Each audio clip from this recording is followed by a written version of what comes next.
Hello, ladies and gentlemen. Welcome to the Opinionative Show, an internet thing where I have opinions and you're going to listen to them. This video is to serve as a quick overview of myself so that you can get a general sense of who I am as a gamer. Think of it as a foundation that should reflect what you'll see in my other videos, that way you can determine if you're wasting your time or not. I promise that's not me being harsh on myself, I just couldn't think of any other way to word it. When I was younger, my family had an NES that my brother and I would play. We played a bit of Super Mario Bros., Contra, some tank game, alongside whatever random assortment of games we had. I definitely didn't get into games like I do now. They were more of a toy to me. I wouldn't really get into them until the Nintendo 64 was a thing, playing a ton of multiplayer games at my daycare like Mario Party, Pokemon Stadium, and of course Smash Bros. What really set me forward on this path though was Ocarina of Time, but only after I managed to get through the Fire Temple. I would stick with Nintendo throughout their various consoles, but I also dealt with PlayStation starting with the PS2, choosing the Xbox 360 for that generation, then returning to PlayStation with the PS4.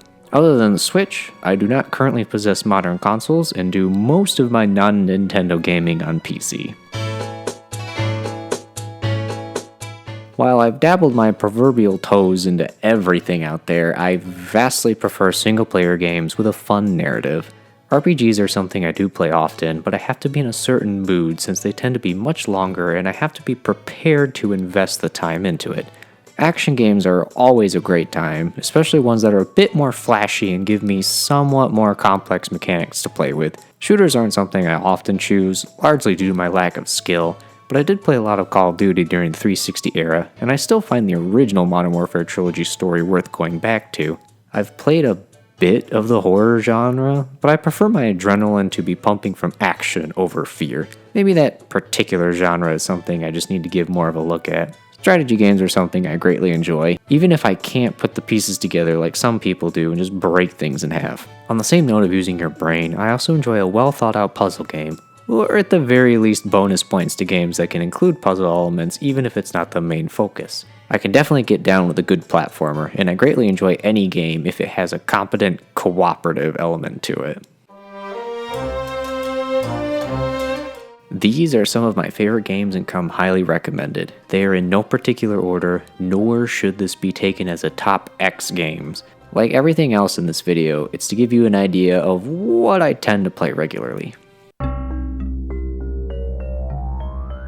I make it a thing to play this game at least once a year at Halloween. Its short length makes it easy to replay and never overstays its welcome. Easily one of my favorite franchises, I even prefer it to Devil May Cry. I greatly enjoy the combat, and the sheer amount of weapons and combos gives me plenty of things to play around with.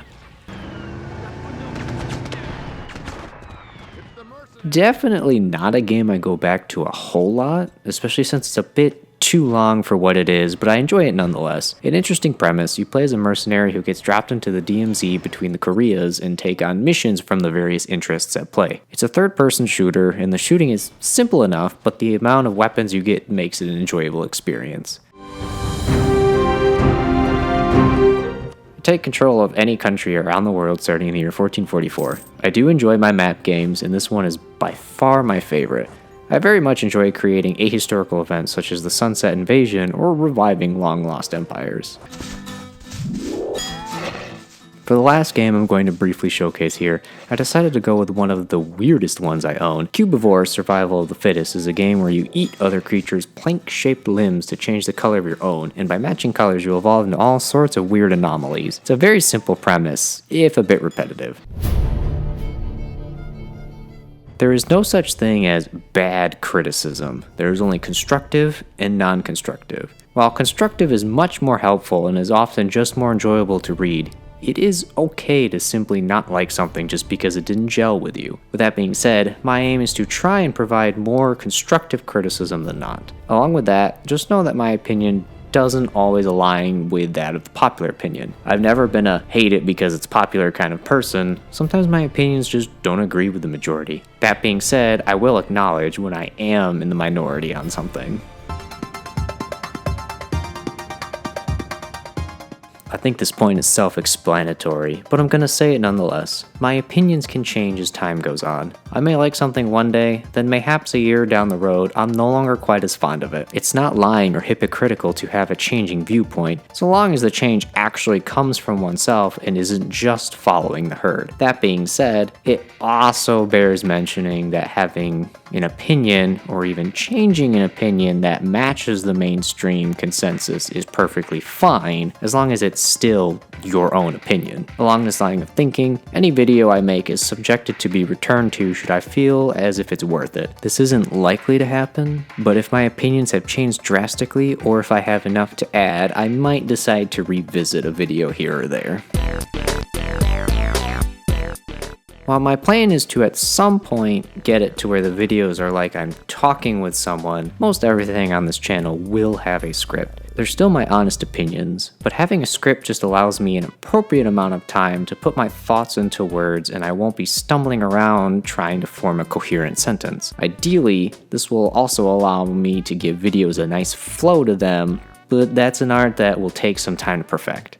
After all, this is just a hobby of mine, but I do take it seriously. So with all that being said, thank you for listening to me ramble about myself for a few minutes. I hope you enjoy what I have on offer, and most importantly, have a fantastic rest of your day.